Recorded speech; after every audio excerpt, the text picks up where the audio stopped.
जो दहन कर ऊष्मा उत्पन्न करते हैं उन्हें क्या कहा जाता है? ईंधन। सौर ऊर्जा को सीधे विद्युत में बदलने वाली युक्ति को क्या कहते हैं? सौर सेल। डीजल का उपयोग होता है सभी में, भारी वाहनों में, रेल इंजनों में, विद्युत उत्पादन में, तीनों में होता है। गर्म जल प्राप्त करने के लिए हम और जल तापक का उपयोग किस दिन नहीं कर सकते हैं? बादलों वाले दिन में। जल विद्युत संयंत्र किस ऊर्जा को विद्युत ऊर्जा में रूपांतरित करता है?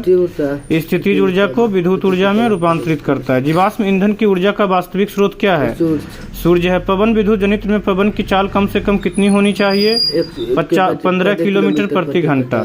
जीव द्रव्यमान ऊर्जा स्रोत का उदाहरण है, निम्नलिखित में कौन नहीं है? नाभिकीय ऊर्जा नहीं है। निम्नलिखित में से कौन बायोगैस ईंधन का स्रोत नहीं है? नाभिकीय ऊर्जा बायोगैस ईंधन का स्रोत नहीं है। जीवाश्म ईंधन का उदाहरण है ए और बी दोनों, पेट्रोलियम और कोयला। निम्नलिखित में कौन जीवाश्म ईंधन नहीं है? बायोगैस जीवाश्म ईंधन नहीं है। जल विद्युत ऊर्जा किस प्रकार का ऊर्जा स्रोत है? नवीकरणीय ऊर्जा स्रोत है। निम्नलिखित में कौन सा जीवाश्म ईंधन में ऊर्जा का प्राथमिक स्रोत है? सूर्य है। जीवाश्म ईंधन के जलने पर कौन सी गैस मुक्त नहीं होती है? ऑक्सीजन गैस मुक्त नहीं होती है। निम्न में से कौन बायोगैस का मुख्य अवयव है?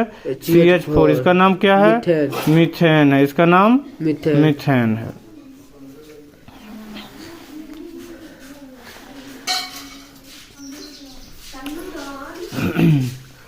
बॉक्स टाइप और कुकर के ऊपरी भाग में कांच का ढक्कन रहता है, इसका कारण क्या है? विकिरण द्वारा ऊष्मा की हानि को रोकना। सौर सेल सौर ऊर्जा को रूपांतरित करते हैं विद्युत ऊर्जा में। खिलौना में किस सेल का उपयोग होता है? सूखा सेल का। निम्न में से कौन सा ऊर्जा स्रोत सौर ऊर्जा के व्युत्पन्न नहीं है? नाभिकीय ऊर्जा। निम्न में से किस धातु से सोलर सेल बना होता है? तो सोलर सेल सिलिकॉन का बना होता है, सिलिकॉन धातु का। कौन सा परंपरागत ऊर्जा स्रोत है? जैव मात्रा, जिसको बायोमास कहते हैं। सौर कुकर के लिए कौन दर्पण सर्वाधिक उपयुक्त होता है?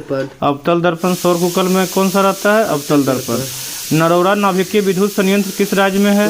उत्तर प्रदेश में। प्रकृति में पृथ्वी पर ऊर्जा का मुख्य स्रोत क्या है? सूर्य है। नाभिकीय ऊर्जा प्राप्त करने के लिए निम्नलिखित में कौन आवश्यक है? यूरेनियम।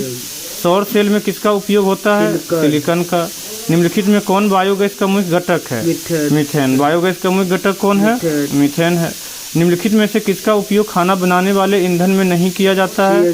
CNG का प्रयोग नहीं किया जाता है। वायुमंडल में किस गैस के बढ़ने पर वैश्विक ऊष्मन होता है? वैश्विक ऊष्मन किसमें होता है?